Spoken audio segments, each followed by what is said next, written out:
Ce contenu n'est pas un conseil financier. Il reflète uniquement mon opinion personnelle. Investir comporte des risques, y compris la perte en capital. Faites vos propres recherches. Et si je te disais que grader tes cartes Pokémon, des fois c'est parfois aussi utile que si tu mets des jantes en or sur ta Twingo. Tout le monde te vend ça comme l'investissement du siècle, mais est-ce que c'est vraiment rentable ou c'est juste un piège qui est tout simplement bien emballé pour un petit peu les collectionneurs naïfs? Aujourd'hui, on ne va pas parler que de PSA, j'ai fait une vidéo sur PSA, mais là on parle de tout le système de grading.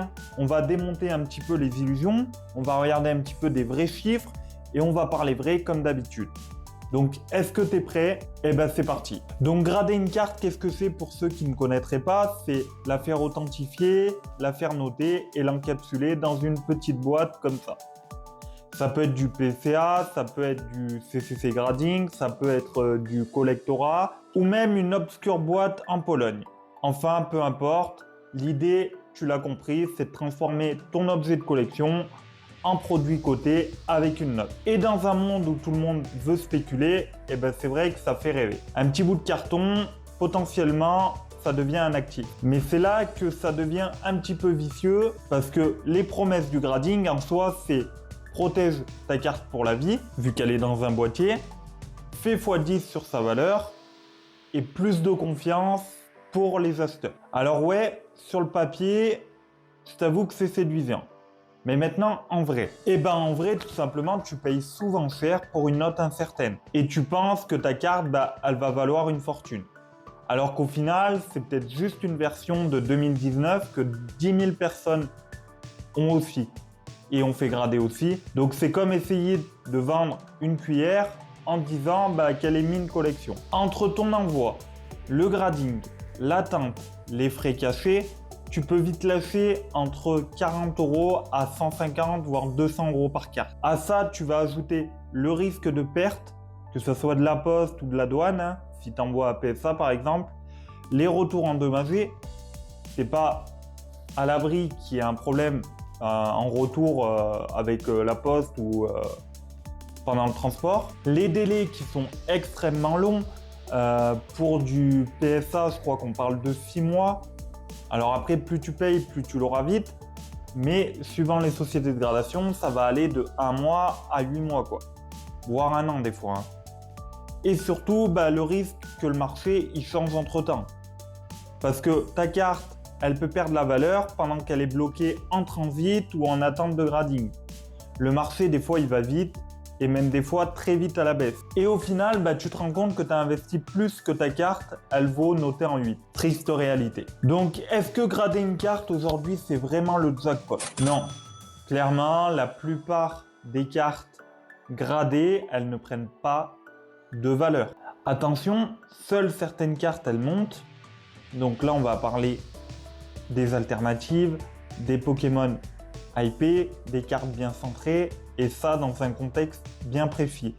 Et souvent avec un marketing derrière qui est bien huilé autour. Et même là, il faut vendre au bon moment, sinon tu vas te retrouver avec une carte cotée 10, mais qui ne va plus forcément intéresser grand monde. Donc au final, c'est pas vraiment un investissement, ça reste un pari. Pour moi, vraiment, les seuls cas où le grading est intéressant, c'est quand tu as une carte vraiment rare qui est dans un état exceptionnel. Tu veux la vendre à l'international, à un public qui ne fait confiance qu'aux notes. Tu veux la conserver, la protéger à long terme pour une valeur sentimentale. Moi, je vous avoue que j'ai des cartes gradées, c'est plus pour la collection, pour les protéger à vie, que pour les vendre. Et le quatrième point, tu es un investisseur aguerri qui va suivre le marché au jour le jour. Sinon, pour moi, il vaut mieux garder ton argent et l'investir ailleurs. Encore une fois, c'est mon avis personnel. Maintenant, l'industrie derrière le grading. Le grading, on parle d'un service, on parle d'un business qui est ultra rentable pour les sociétés de gradation. Les boîtes de grading, il faut savoir qu'elles brassent des millions en jouant sur la rareté, la peur de rater le train en marche et le prestige des notes. Et ce n'est même pas 100% objectif. Deux experts, ils peuvent te donner deux notes différentes à la même carte. Alors imagine si au bac ça fonctionnait pareil. Un jour tu as 18 et le lendemain tu as 11. Mais là, sauf que tu as payé pour avoir la mauvaise note. Et avant, on collectionnait pour le fun. On va pas se mentir, aujourd'hui, on collectionne plus pour spéculer. Résultat, on envoie tout et n'importe quoi à grader. On oublie la passion avant tout. Pokémon, avant tout, ça reste une passion.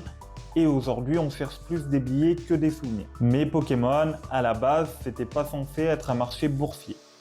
C'était un jeu, un univers, un kiff. Et le grading, ça transforme ça en compétition riche. Donc, conclusion, grader tes cartes, oui, ça peut être utile, mais ça ne doit jamais être fait à l'aveugle. Pose-toi les bonnes questions. Est-ce que ma carte, elle est vraiment rare? Est-ce que c'est une promo? Est-ce que c'est une alternative? Est-ce que sur le marché, il y a de la demande pour cette carte? Est-ce que je suis prêt à perdre de l'argent si la note, elle ne me convient pas? Parce que c'est un risque et il faut bien en être conscient. Et est-ce que je suis conscient que le temps d'attente, ça peut tuer la valeur? Si tu as 3 noms, ne grade pas. Protège-la tout simplement avec une sleeve, un top loader, kiffe-la et oublie un petit peu la hype. Après, si tu veux vraiment la faire grader pour ton plaisir, il y a des sociétés de gradation qui sont très bien juste pour de la collection, qui ne coûtent pas très cher. Et clairement, si tu veux ta carte dans un bon boîtier, du coup, ça peut être intéressant. Tu veux plus de contenu qui dit les choses comme elles sont, like, abonne-toi et dis-moi dans les commentaires quelle carte toi tu penses faire grader dans l'avenir mais que tu hésites encore à envoyer. On en parle dans une prochaine vidéo. Et rappelle-toi, le vrai pouvoir, c'est pas la note, c'est la connaissance. À bientôt les dresseurs.